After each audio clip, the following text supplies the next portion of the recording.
Hello mummies world എന്ന YouTube ചാനലിലേക്ക് എല്ലാവർക്കും സ്വാഗതം. ഇന്ന് ഞാൻ എത്തിയിരിക്കുന്നത് ഒരു അച്ചാറിൻ്റെ വീഡിയോയുമായിട്ടാണ്. ഞാവൽപ്പഴം കൊണ്ടുള്ള അച്ചാർ, ഞാവൽപ്പഴം അച്ചാർ എങ്ങനെയാണ് തയ്യാറാക്കുന്നതെന്ന് കണ്ടു നോക്കിയാലോ.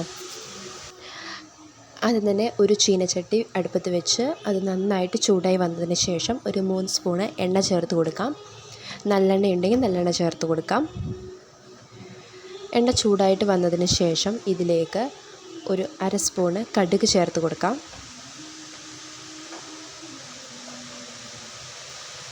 കടുക് നന്നായിട്ട് പൊട്ടി വന്നതിന് ശേഷം ഒരു 1/2 സ്പൂണ് ഉലുവ ചേർത്ത് കൊടുക്കാം. ഇപ്പോൾ ഏകദേശം ഉലുവയും നന്നായിട്ട് മൂത്ത് വന്നിട്ടുണ്ട്. ഇനി ഇതിലേക്ക് ചെറിയൊരു കഷ്ണം ഇഞ്ചി കൊത്തിയരിഞ്ഞത്, ഒരു 3-4 വെളുത്തുള്ളി ചെറുതായിട്ട് എരിഞ്ഞത്, ഇത്രയും ഇട്ട് കൊടുക്കാം. അതിനുശേഷം ഒരു പച്ചമുളക് എരിവിനനുസരിച്ച് ഞാനിവിടെ 1 എടുത്തേക്കുന്നത്, അത് വട്ടത്തിൽ എരിഞ്ഞതിട്ട് കൊടുക്കാം. ആവശ്യത്തിന് കറിവേപ്പിലയും ചേർത്ത് കൊടുക്കാം. ഇതിന് ശേഷം നന്നായിട്ട് ഇതൊന്ന് ഇളക്കി മുരിച്ചെടുക്കാം.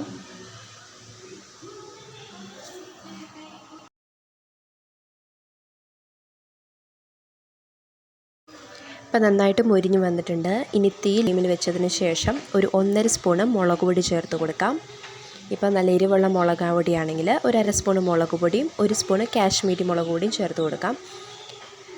അതിനുശേഷം ഒരു 1/4 സ്പൂണോളം മഞ്ഞൾപ്പൊടി ചേർത്ത് കൊടുക്കാം. തീ ലോ ഫ്ലെയിമിൽ വെക്കണം. തീ മസാല കരിഞ്ഞു പോകും, അതുകൊണ്ട് തീ അല്ലെങ്കിൽ ഓഫ് ചെയ്തിട്ട് നമ്മൾ മസാല ആഡ് ചെയ്യാം. നന്നായിട്ടൊന്ന് മൂത്ത് വരുമ്പോൾ ഇതിലേക്ക് കായപ്പൊടി ചേർത്ത് കൊടുക്കാം. നന്നായിട്ട് മിക്സാക്കി കൊടുക്കാം. ഇതിൻ്റെ പച്ച സ്മെല്ലൊക്കെ പോയി വന്നതിന് ശേഷം ഇതിലേക്ക് ഒരല്പം വിനാഗിരി ചേർത്ത് കൊടുക്കാം. വിനാഗിരി നന്നായിട്ട് തിളച്ച് വന്നതിന് ശേഷം നമ്മൾ കഴുകി വൃത്തിയാക്കി വെച്ചിരിക്കുന്ന നമ്മുടെ ഞാവൽപ്പഴം ഇട്ട് കൊടുക്കാം.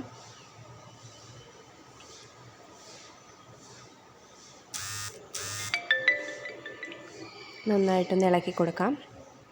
അപ്പോൾ ഇത് ഇളക്കി കൊടുക്കുമ്പോൾ ഒരു മരത്തിൻ്റെ ചട്ടകോ അങ്ങനെ എന്തെങ്കിലും വെച്ച് ആക്കി കൊടുക്കുക, അല്ലെങ്കിൽ ഞാവൽപ്പഴം പെട്ടെന്ന് ഉടഞ്ഞു പോകും. ഇനി ഇതിലേക്ക് നമ്മൾ ഉപ്പ് ചേർത്തില്ലായിരുന്നു, ഇതിനാവശ്യത്തിനുള്ള ഉപ്പും കൂടി ചേർത്ത് കൊടുക്കാം. ഇനി നമുക്കൊരു 2 മിനിറ്റ് നന്നായിട്ടൊന്ന് വെയിറ്റ് ചെയ്യാം. അപ്പോഴേക്കും ഈ ഞാവൽപ്പഴത്തിൽ നിന്ന് വെള്ളമെല്ലാം ഇറങ്ങി നമ്മുടെ അച്ചാർ നല്ല കുറുകി വന്നിട്ടുണ്ടാവും.